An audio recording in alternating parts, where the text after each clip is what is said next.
tarde, pessoal. Vamos iniciar mais um podcast aqui da AutoAvaliar com a ilustre presença do Bruno Gattai, um parceiro de longa data que navegou por vários grupos do Brasil aí como gestor e fez excelentes trabalhos.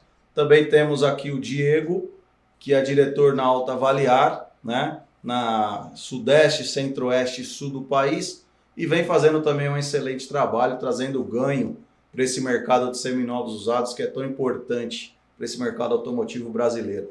E aí, novamente aqui agradecer o Gattai pela participação. É sempre bom ter pessoas com conhecimento vasto como o seu, para que a gente possa falar nesse canal aqui, que é um canal muito importante para o mercado automotivo. Ele leva boas práticas, boas informações, né? E é sempre bom ter um cara experiente, um cara que fez muita coisa, né? Fato que a gente aprende todo dia, mas sempre é bom transferir esse conhecimento para que os outros não errem como a gente errou no passado, tá? Então, te agradeço e já passo a palavra para você se apresente e puxe um pouquinho dessa história de como o AutoAvaliar te ajudou a maximizar os seus resultados por onde você passou.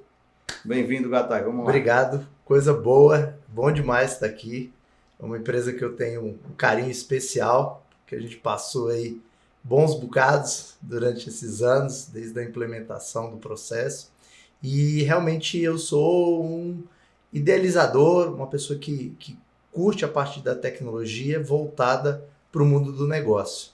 Então, é nessa linha que a gente vem hoje aqui contribuir, trocar uma ideia de boas práticas, o que a gente pode estar fazendo em relação para poder estar construindo um espaço de negócio ainda melhor. Então, queria agradecer aí o privilégio de estar aqui nessa mesa com os colegas aqui para a gente discutir o que a gente faz no dia a dia, claro, que é transacionar carro seminovo. Em nome da AutoAvaliar, a gente que agradece. A casa é sua e seja sempre bem-vindo. E aí, Diegão? Boa! As histórias, frente a milhares de clientes. Fala um pouquinho para nós aí. Legal. Primeiramente, um olá a todos. Gattai, também queria agradecer a tua presença aqui. Muito importante para a gente ter você com a gente aqui hoje. Discutir um pouquinho de mercado, falar dessas variâncias todas que a gente tem no nosso dia a dia. E ter hoje você aqui com a gente, acho que vai ajudar muito nesse bate-papo, agregar, né, nessa questão do como fazer. Eu acho que isso que é muito importante também, né? A gente discutir um pouquinho hoje aqui como botar na prática tudo aquilo que a gente trabalha no dia a dia, um pouco do que a ferramenta oferece também. Mas muito bom ter você com a gente. Obrigado, viu? Eu vejo de forma muito evidente, primeiro, que o mercado nacional é um mercado de troca. Eu acho que todo mundo concorda, né? Eu, particularmente, nos últimos 5 anos, quando estive em momentos familiares, com amigos, eu nunca vi, né? Ou seja, eu nunca ouvi, nesses 5 anos, alguém falar, vou comprar o terceiro ou quarto carro. 99% das vezes, eu escutei as pessoas falarem, eu vou trocar meu carro, eu vou trocar o carro da minha esposa, eu vou trocar o carro do meu filho, mas adicionar mais um carro, às vezes não, muito pelo contrário, né? O cara queria vender e ficar só com 2. Então, a gente entende que o mercado é de troca. Quando a gente pega a relação das grandes cidades de cidadão habilitado versus veículo na frota, tem umas que já dá 1 para 1, né? Então, quando a gente olha o fluxo de loja de uma concessionária, hoje normalmente 70%, 80% do fluxo de loja tem uma avaliação sendo registrada.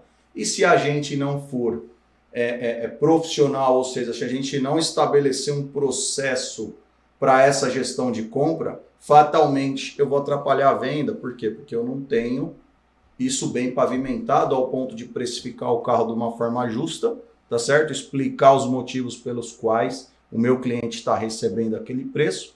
E se eu tenho a compra prejudicada, eu tenho a venda prejudicada consequentemente, né? Então eu queria falar um pouquinho aí, passar a palavra para vocês, como que vocês veem essa gestão de compra hoje, começando lá desde a recepção do cliente até a precificação dada pelo vendedor. Eu tenho isso de forma bem clara, que durante muito tempo era uma coisa muito traumática entregar um carro seminovo numa concessionária. E sempre com aquela impressão de que você iria fazer um péssimo negócio. E para aí surgem modelos de negócio com eficiência para que o concessionário se torne mais agressivo e mais assertivo para poder comprar o carro do cliente, ter margem e viabilizar um negócio, porque a pessoa quer a experiência do negócio. Ela quer deixar um carro, sair com o carro novo, ela não quer aquela função que ela tinha no passado de anunciar, hoje ainda, em tempos modernos, com tanto evidência de fraude, de golpes. Então a pessoa quer ir num ambiente seguro, quer deixar o carro. Agora, se ela tem uma proposta muito aquém, ela fala, opa, vou correr da realidade, né? Vou correr o risco. E eu acho que é aí que entra a inteligência do carro que é destinado para o repasse, o carro que é destinado para o showroom, e qual o canal certo que você vai dar e a precificação para viabilizar o negócio. Então eu acredito em mercados maduros, e a gente vê fora do país também, trade-in chegando perto aí da casa de 90 e muitas vezes até mais do que isso, e marcas que têm a fidelidade da troca. Então acho que a gente está no caminho certo, é por aí, é um negócio que sempre foi um pesadelo na vida das concessionárias, para poucos que viram aí nos tempos recentes oportunidade disso, mas no espaço de tempo ainda pequeno, ainda era realmente um Deus nos acuda você Caixinha ter de surpresa, né? transacionar e estar ali envolvido com o veículo usado. E hoje as empresas estão vendo que é um produto bom, é um produto que você não depende de uma determinação direta de uma montadora, que você pode colocar o seu perfil, o seu modelo de negócio, as suas regras, e tornar mais uma oportunidade de negócio para a concessionária. Hoje, um ponto que as equipes têm que estar muito bem alinhadas e preparadas no que se diz respeito a ter uma argumentação forte. O cliente ele tem uma expectativa, existem várias tabelas de mercado e tabelas que muitas vezes são para seguradoras ou para outros canais que não refletem uma realidade comercial, mas poxa, com uma boa argumentação do Estado, as peças que o carro tem avaria, uma quilometragem elevada, uma falta de uma revisão ou de perder uma garantia, você consegue argumentar e o cliente muitas vezes ele aceita, pô, pera lá, meu carro realmente não é essa Brastemp toda. E hoje eu uso muito dentro das operações que eu gerencio, o nosso próprio estoque de seminovos para balizar. Poxa, o senhor acha que a sua Toro vale 100? Mas espera lá, eu tenho aqui anunciado igual por 95. Então isso tem sido uma boa argumentação, isso tem sido uma capacitação das equipes e tem cada vez mais ajudado a vender mais e a fazer a troca para que o cliente deixe o carro. Então passa pelo conjunto, passa pelo treinamento, pela capacitação do profissional de vendas, que ele realmente, ele argumente, ele levante, ele vá junto com o avaliador, ver o que carro está sendo avaliado, ou pelo menos entre na plataforma para olhar a mercadoria. Mas um ponto que você colocou que é muito importante também, né? Acho que a abordagem ela é essencial para a conversão ou não do negócio, mas um negócio que você falou que é batata, é exigir uma boa avaliação. Então assim, que a gente queria até entender também, na história do Gatai, né? Dentro das concessionárias que você já trabalhou, como foi implementar esse tipo de processo para garantir uma boa avaliação, eu digo, em questão de critério, se o carro está batido, se não está, se o carro tem algum outro tipo de avaria, e também o quanto isso é importante para que a precificação desse ativo seja bem feita, para que o cliente não tenha essa percepção de estar pagando pouco. Alinhando junto com o discurso do vendedor, é claro, né? Até porque, até contribuindo um pouco a sua pergunta, já passando a bola para o Gatai, a gente tem a classificação A, B, C, D, que é a mais básica dentro hoje do varejo de concessionário no Brasil, né? Então, para mim, a política de price funcionar bem, eu tenho que canalizar o carro no padrão A, B, C ou D, né? Se eu canalizar errado e a política de price estiver bem azeitada, eu vou errar na precificação. E esse carro vai virar um problema em dias de estoque, vai ser antigo, o capital tá barato pra caramba para deixar lá no chão. Então acho que é um tema muito importante que você puxou aí, como mitigar em 100% esse erro de avaliação e não comprar gato por lebre. Ó, isso começou com vocês, eu tenho essa data bem clara na minha cabeça, foi há 7 anos atrás, e aonde a gente existia um modelo de um avaliador, funcionário da concessionária, muitas vezes amigo de toda a equipe, e que ele ia lá fora e mal batia foto do carro e simplesmente levava um preço lá para dentro da concessionária, muitas vezes na cópia de um documento do carro, e era um modelo operante. E aí surgem soluções de negócio, de uma avaliação sistêmica, uma mudança de cultura, de uma precificação externa à concessionária, e aí foi meu primeiro grande desafio, escalar isso, porque naquele momento eu tinha um volume enorme de transações em 3 estados da federação, onde eu operava, e uma mudança de cultura. A primeira coisa que foi muito difícil foi trocar todos os avaliadores, que muitas vezes eram pessoas antigas, com custo caro, porque ele detinha uma informação muito preciosa e ela não era igual de loja para loja. E aí me aparece autoavaliar como uma solução de uma avaliação sistêmica. E aí, meu amigo, o duro é fazer o pessoal bater 10 fotos. Então, isso no começo foi um desafio ímpar. E aí surgiram, hoje minha base é Brasília, já há muito tempo, e lá em Brasília, por não ter uma incidência nessa ocasião de muito carro de leilão e tudo, não era uma prática no mercado de Brasília usar o laudo cautelar, que já era alguma coisa já mais difundida em São Paulo, na Praça de Goiânia, que é próxima, mas Brasília não tinha. E eu falei assim, poxa, eu tenho que trazer uma expertise para colocar avaliação e depois ter um laudo para poder vender isso para outros estados e não depender somente dos comerciantes locais, dos lojistas locais. Então, o que aconteceu? A gente começou a transferir esses avaliadores, muitos deles se tornaram avaliador por trás do computador, nem todos tiveram a felicidade de se dar bem, de conseguir precificar carros atrás do computador, porque ele estava acostumado de ir lá no sol, de dar aquele preço e tudo.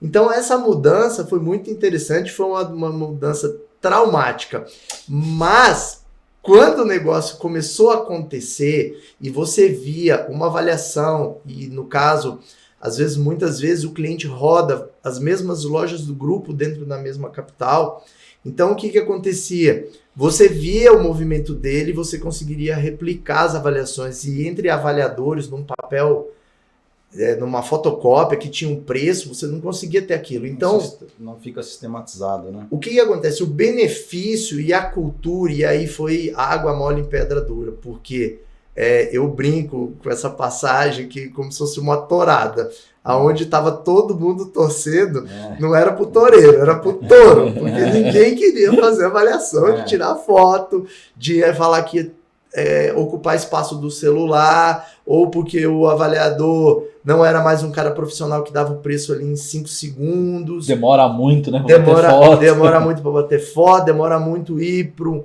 sistema que vai devolver um preço. Mas é engraçado, como toda tecnologia ela não pede licença, ela atropela e depois a gente vê que realmente não tem como viver sem essa tecnologia. Hoje, se falar para qualquer um que a gente vai avaliar numa folha de papel, que a gente vai avaliar num preço sem ter um embasamento hoje... Beira a loucura, né? Beira a loucura. Ainda mais quando você, naquela ocasião lá, mais de 2.500 avaliações por mês, era um volume realmente considerável para estar administrando no papelzinho. Imagino. Mas deu certo. Estamos aqui vivos. Cara, e uma prática que eu gosto bastante, eu queria até que vocês falassem um pouquinho mais, é a prática da terceirização da avaliação e da responsabilidade. Né? O que eu estou querendo dizer? Hoje você tem várias empresas que certificam, as mais antigas do mercado, Supervisão, Decra, Procemax, enfim, poderia falar aqui dezenas delas, né? E esses caras fazem a terceirização da mão de obra para avaliação, né? E com o intuito de pegar os laudos da concessionária, ou seja, ser exclusivo para emissão de laudo, né? E quando você coloca este laudo que é subsidiado, ou seja, é pago pelo cliente, normalmente essa conta fecha, né? Ela se paga. E o dealer, por sua vez, ele não fica com a responsabilidade do erro de avaliação. né? Se ele avaliou, vamos pegar o exemplo de novo, A, B, C e D, né?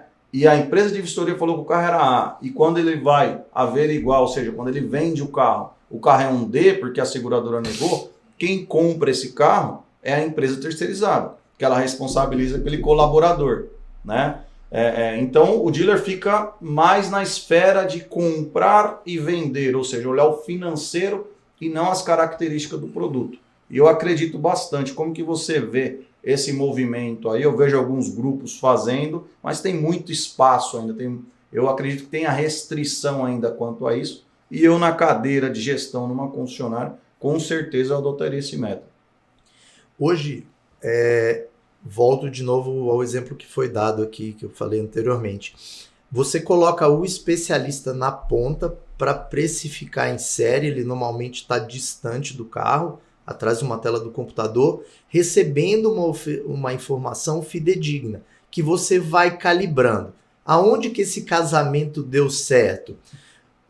Quem confeccionava o laudo tinha uma técnica para fazer laudo, tinha um olho mais clínico, tinha um processo. E aí, a dificuldade era colocar isso, e por várias vezes nós tentamos colocar isso na mão dos vendedores, ou do gerente, ou quem quer que seja. Mas muitas vezes a informação não chegava com um padrão único, ou às vezes poderia ter algum desvio, ou coisa desse tipo. Ele não é especialista. Ele não é especialista. Então hoje, se ele tem uma noção, se ele é treinado, se ele é capacitado para fazer um laudo, ele tem condições de fazer avaliação e apontar os defeitos. Então está descendo ao nível de avaliações mais técnicas do caso, de pedir que suba um vídeo do carro, pedir uma informação mais específica em tempo real, para poder ajudar a dar aquela precificação.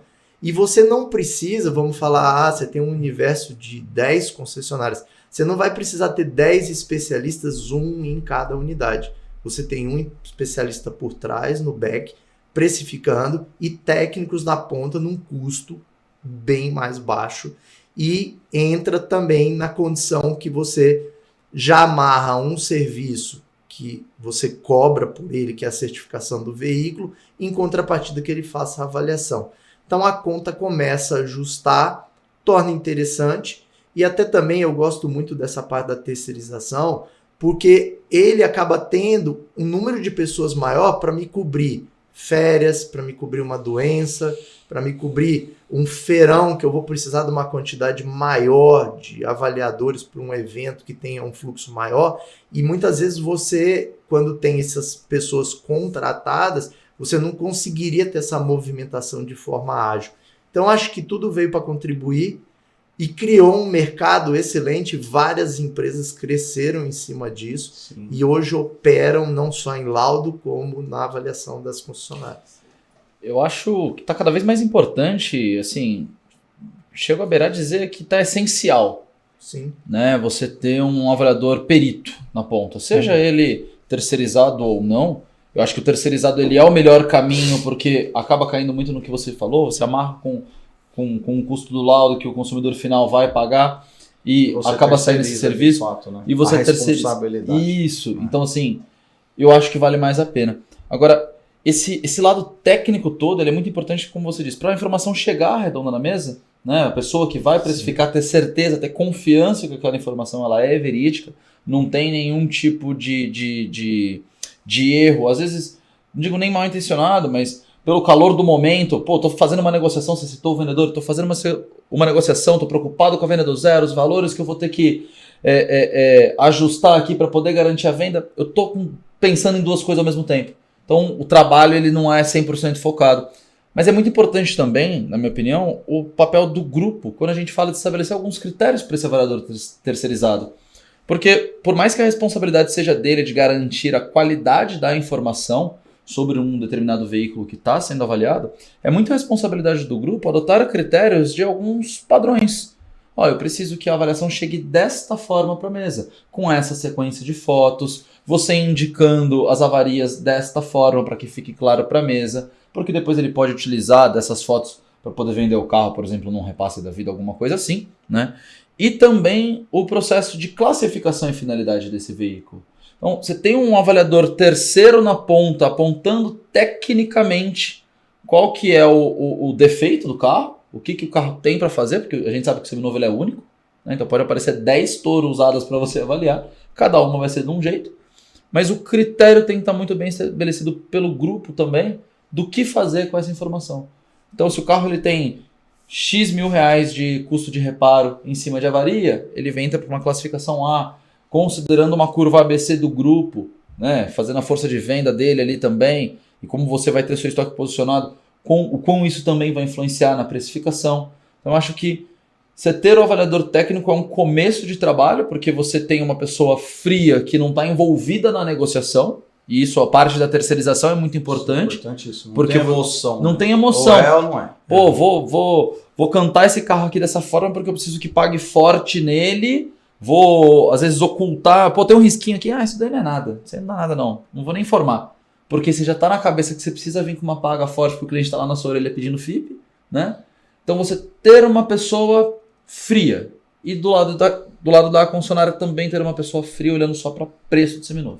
Cara, eu costumo dizer que é muito barato, porque a cada perda de oportunidade é no mínimo 10 mil reais. Tudo bem que é uma perda subjetiva, porque você não perdeu efetivamente, você deixou de ganhar. É isso aí. Né?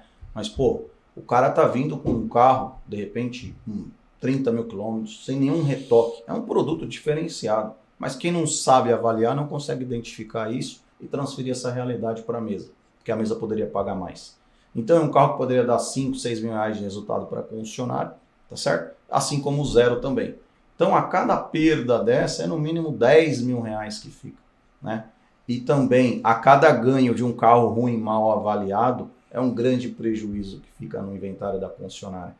Porque hoje a gente diz que não tem mais bobo, né? Normalmente o cara vai com alguém que conhece um pouquinho mais de carro, olha, e aí você vai ver naquele carro 60, 90, 120 dias. Aí, pô, mas você não falou que era A o carro quando avaliou? Por que não vende? Né? Aí você olha no seu CRM, já tiveram 10 visitas no carro. O carro é ruim. Então é muito importante a gente inserido no mercado de troca, a gente ter uma avaliação fidedigna, uma precificação no produto bom forte, porque o produto bom ele vende, assim como o produto ruim também vende, mas desde que ele esteja bem precificado, né? O nosso CEO aqui fala, não existe carro ruim. Existe carro fora de preço. É isso aí. O bom você pede tudo porque são poucos. Carros com baixa quilometragem, com zero avaria, são muito poucos. E o ruim cai na vala comum, se não tiver preço não vende. Ponto. E isso, a cultura muda de forma muito forte em relação a isso, e eu escuto isso como feedback, porque sendo uma empresa terceirizada e que ela tem hoje outros players que querem, às vezes, estar buscando grupo e tá mudando. Então, no começo, elas estavam crescendo junto com essa mudança de processo. E aí você estava na mão de uma empresa só, ou duas que seja. Hoje já tem uma concorrência grande. E o que a gente faz? A gente calibra hoje, faz reciclagem dos colaboradores que realmente, dentro desse terceirizado, não estão fazendo uma avaliação fidedigna. E aí, tudo para dizer que tem muitas vezes que os vendedores falam isso quando me encontram, ou encontram alguém do time. Pera lá, tinha um risquinho desse tamanho aqui, vocês estão marcando com a caneta assim. Então, isso é muito bacana, porque mostra, não é para tirar do preço, eu devolvo para eles, que é mais uma argumentação para que eles possam. O nosso maior desafio hoje, eu penso, que ainda tem um quê de risco, principalmente em capitais, em áreas que tem um trânsito muito pesado, é que a gente não faz a rodagem no veículo. No caso, a gente avalia, liga o veículo e faz uma testa ele de forma estática. Sim. Só se realmente for uma coisa que deixa alguma dúvida, ou um carro muito específico. Sim. E aí acaba entrando dentro de um risco do negócio. Mas os números mostram que a incidência, inclusive disso, é muito pequena de ter realmente um carro engatilhado dentro, quando você pega um volume transacionado, o que vem de má fé, o que foi realmente preparado para enganar o concessionário. Sim. O índice disso é pequeno, mas a gente procura tomar cuidado em relação a isso. Porque quando você atesta o estado físico, acerta a mão no preço, e o carro tem todas as revisões feitas na concessionária, ou pelo menos tem notas fiscais ali de manutenção, você mitiga bem isso aí, né, Gattai? Então, mas isso é mas nos tem carros outro novos. esperto, Né? tem um outro esperto aí que quer empurrar lá um negócio, mas ainda bem que não é a grande maioria, né? A minha esposa brinca que eu não posso falar que a gente avalia cacareco, que são os carrinhos velhos, vou chamar eles de joinha, mas existem joinha aí com 20 anos, com 25 anos, sim, e que são uma excelente moeda de troca e que tem o cliente certo, como o senhor fala, que tendo preço, tudo vende. Sim. Gattai, eu queria entrar em outro assunto aqui, cara, que é o inventário, que vem deixando muita gente aí de cabelo em pé, né? A gente tem uma Selic aí hoje 13,75 ao ano, então a gente está dizendo que um carro hoje de 100 mil reais, ele custa mais de R$1.000 por mês no chão da concessionária, né? Um pouquinho mais. Nós tínhamos na década de 90 4 marcas em território brasileiro, né? Hoje nós temos mais de 50 sendo comercializadas, e cada um com uma promoção de juros zero, bônus trade-in, ou até mesmo no preço mais agressivo a depender do mês. E todo esse contexto traz um risco muito grande para o carro antigo, né? Porque você tem o custo financeiro subindo, você tem o carro depreciando a depender do modelo, porque se a marca Volkswagen faz uma campanha de promocional para o T-Cross, todo carro SUV na faixa de 110, 120 mil reais, ele vai ter uma dificuldade, porque o cliente ele vai comparar. Se eu der meu carro de 60 mil reais de entrada, mais 60 financiado na taxa zero, por que eu vou comprar usado de 110 se a parcela na taxa zero dá a mesma coisa? Então, o segredo é, né, a gente ser ágil. Como que você lida com o inventário? Quais são as melhores práticas para manter um inventário saudável? Você teve até esse desafio recentemente. Olha, isso que é pertinente a pergunta. Eu estou agora, recente, num novo desafio, no Grupo Primavia, um grupo de 5, que está em 5 estados da federação, 36 lojas, com uma capilaridade em capital e interior. Para mim é um negócio novo, operar em praças, principalmente de agronegócio e interior. E eu aprendi uma coisa durante essa jornada, que o carro, como uma coisa perecível, ele não vai aumentar de preço. E a gente tem aquela mania de achar que ele vai valorizar na prateleira. Então, do mesmo jeito que você tem que ter uma assertividade para comprar, você tem que ter uma assertividade para vender o carro e ser oportunista. Aquele carro, por um motivo de governo, por um plano, por uma promoção de montador, eu vou ter que sacrificar a margem dele, que teoricamente seria 8%, 10% para zero, vamos fazer. Agora, também, e aí eu aprendi a duras penas, que também existem oportunidades nisso, que são carros que estão faltando, carros muito desejados e que você deve tirar o máximo de proveito desses carros. Então, quando eu comecei a entender esse modelo de negócio e uma escala de que eu precisava fazer o giro, eu precisava trazer o dinheiro para dentro do caixa, que eu tinha um tempo para aquilo acontecer, a coisa começou a andar melhor. E assim, não é fácil dizer, tem que ter coragem para chegar e falar para o acionista e falar para o investidor que muitas vezes aquele capital parado, naquele momento ele não vai valorizar. E a gente tem mania de querer ficar empurrando. Então, o Brasil definitivamente não é para amadores, porque entra variáveis de todos os lados, mas eu acredito muito nisso. Você não só tem que ser muito bom comprando, como você tem que ser um especialista para precificar os estoques. E prova é, quem está mostrando isso para o mercado, e vai de encontro ao que eu estou falando, são as locadoras.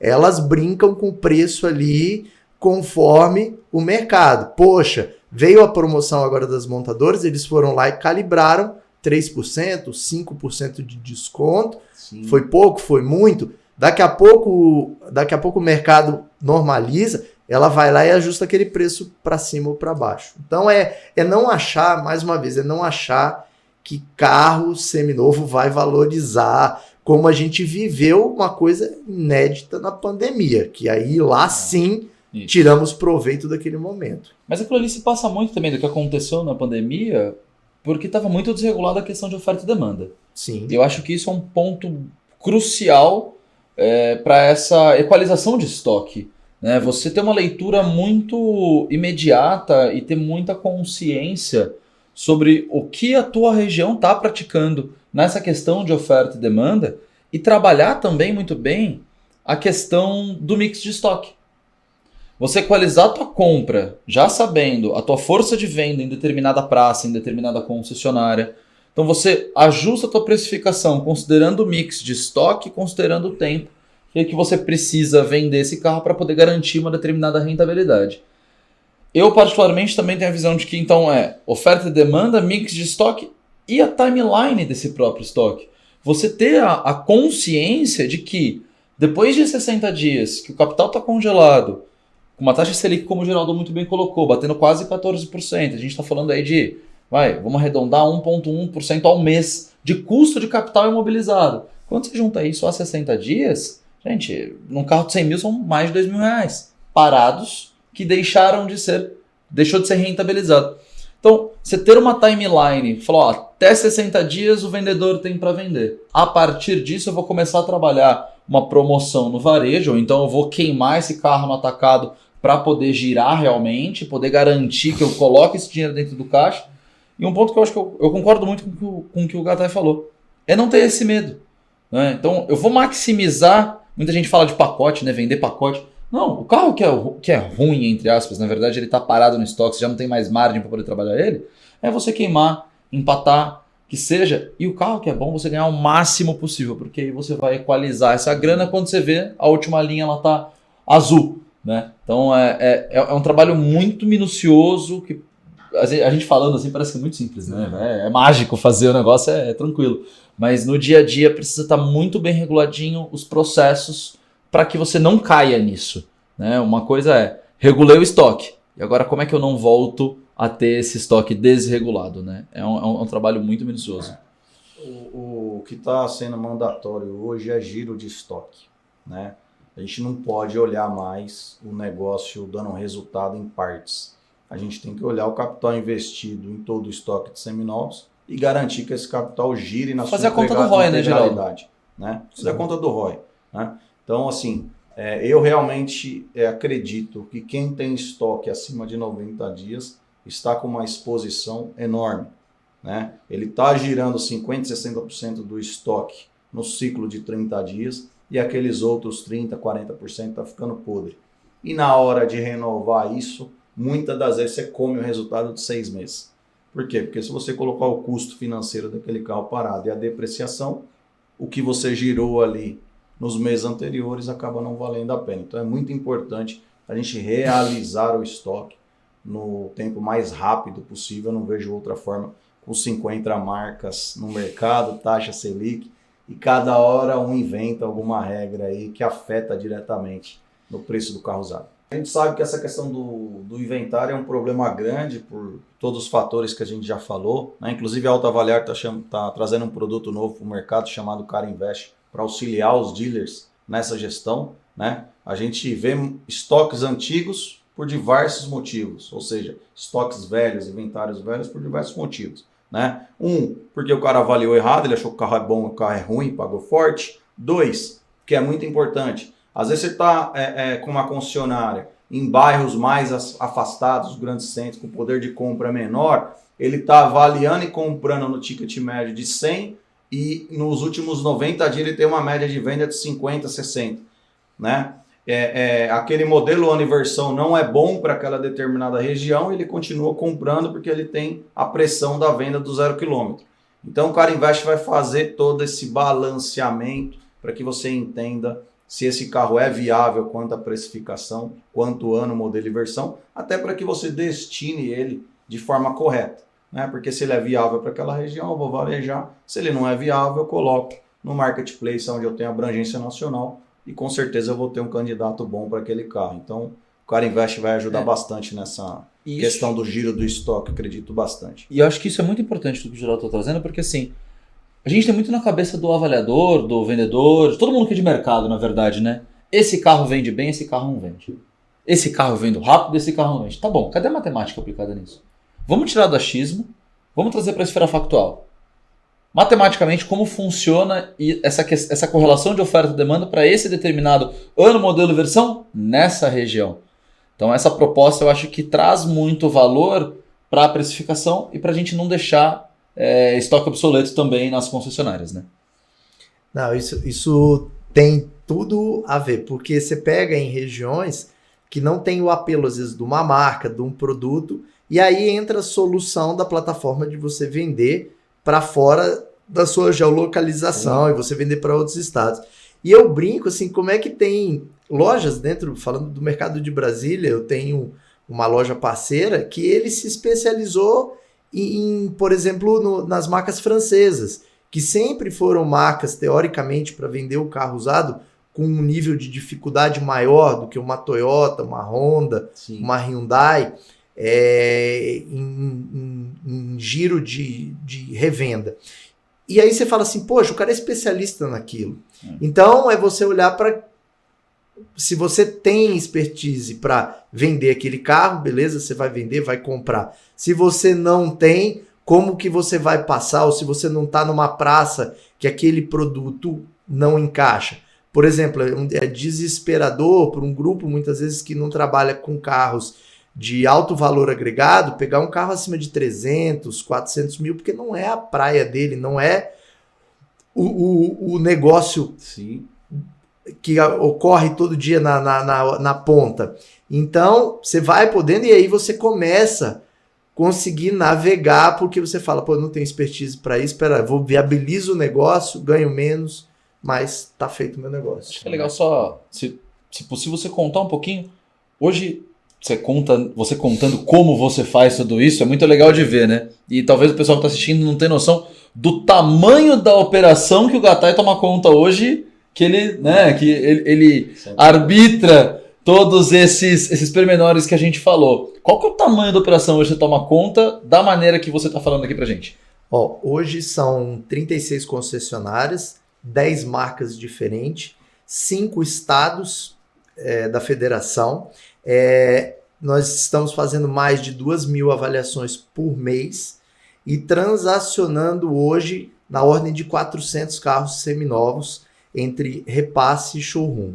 Eu venho com um forte desafio no grupo, que é levar esse número aí a patamares até o final do ano, num acréscimo aí de 30% a 40% desse volume que já acontece hoje dentro do grupo. Ou seja, já é uma operação gigante que você tem o desafio de fazer ela crescer mais ainda. Acho que parabéns, é um desafio grande que você tem, mas assim, fazendo com muita maestria essa gestão toda. Parabéns, legal. Como eu disse, é importante, né, o Gattai dar essas opiniões, porque ele é um cara que vem de operações grandes, de grandes volumes, né? E toda essa questão de aplicar o processo e fazer a coisa funcionar é bastante importante para quem está assistindo e pegar um pouco aí dessa experiência. Eu vou pedir um contador aqui, mas eu acho que eu já passei dos 10 mil carros na plataforma aí com folga, entendeu? Mas é isso aí. Você vendeu muito carro com a gente, né, Gattai? Já, com certeza. Legal, muito bom. E aí, para a gente passar pelos 3 steps aí da gestão, né, que a gente acredita muito que é a gestão de compra, gestão de inventário, para que a gente não tenha inventário velho, e gestão de venda, né? Queria que você comentasse um pouquinho das boas práticas de B2B, de B2C, enfim, para que a gente possa passar uma mensagem legal aí para quem está assistindo, de como ter mais força nesses canais de venda e evitar o estoque velho. Olha, eu tenho hoje uma clareza, uma tranquilidade e logicamente, quando eu cheguei nesse novo desafio que eu estou agora, era um grupo que tinha um pouquinho de transações dentro da plataforma e sempre a gente escuta, seja qual for o tamanho da concessionária, não, mas que tem o parceiro local que está aqui. O meu primeiro argumento muito forte é como executivo. É a transparência e a tranquilidade que eu tenho usando a ferramenta de forma correta, com regras pré-estabelecidas de prazo, de validade do bid, que é o tempo que o carro vai ficar em leilão, não ter fechamentos abruptos ou compras certas combinadas, é deixar a ferramenta, ela me traz uma tranquilidade como executivo. Deixa o mercado precificar organicamente, né? Ninguém amanhã vai chegar e apontar o dedo e falar assim, olha, você vendeu fora ou isso ou aquilo. Por quê? A ferramenta trabalhou durante 24 horas, não teve interferência, tem uma regra clara para aquilo e eu tenho que comprar e fazer. Dá trabalho? Dá trabalho. Sabe por que dá trabalho? Porque todo o ecossistema não quer que isso aconteça. Nem o lojista, nem o vendedor e nem o gerente da concessionária. Porque num primeiro momento existe toda aquela correlação de que, poxa, o negócio é bom, que facilita e tal. Mas quando a gente começa a provar e começa a mostrar que tem um giro rápido e que vai ficar mais fácil dele vender cada vez mais carro zero, todo mundo começa a gostar do processo. Sim. Então, a partir do momento que você entende que você tem uma plataforma que te dá uma tranquilidade de que você está vendendo para o Brasil inteiro de forma transparente, ponto forte. Depois, você tem uma recorrência. E depois você tem uma documentação. E aí eu tenho isso, um canal dedicado para atender o lojista. Então, Pós-venda é tão importante. Pós-vendas. Né? Eu tenho o vendedor, ele só vende para lojista, ele só vende. Ele dá mais informações para o cliente. Então, o cliente está lá mandando um lance, a gente fala, pô, o senhor quer um vídeo do carro, quer mais alguma informação, quer tudo? Depois ele vai dar todo o pós-vendas. O carreteiro ou o motorista vai buscar o carro e depois o escritório entra em ação para poder despachar a documentação.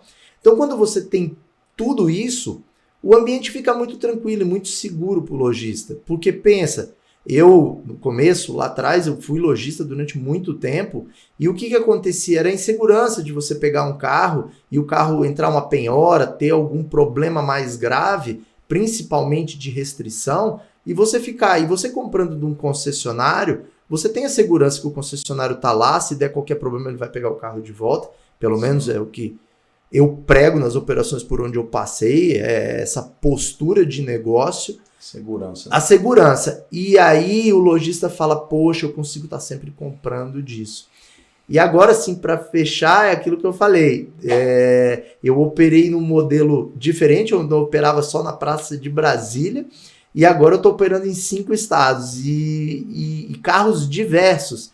E o grupo falava assim, poxa, mas faz tempo que não parece aqueles carrinhos baratos.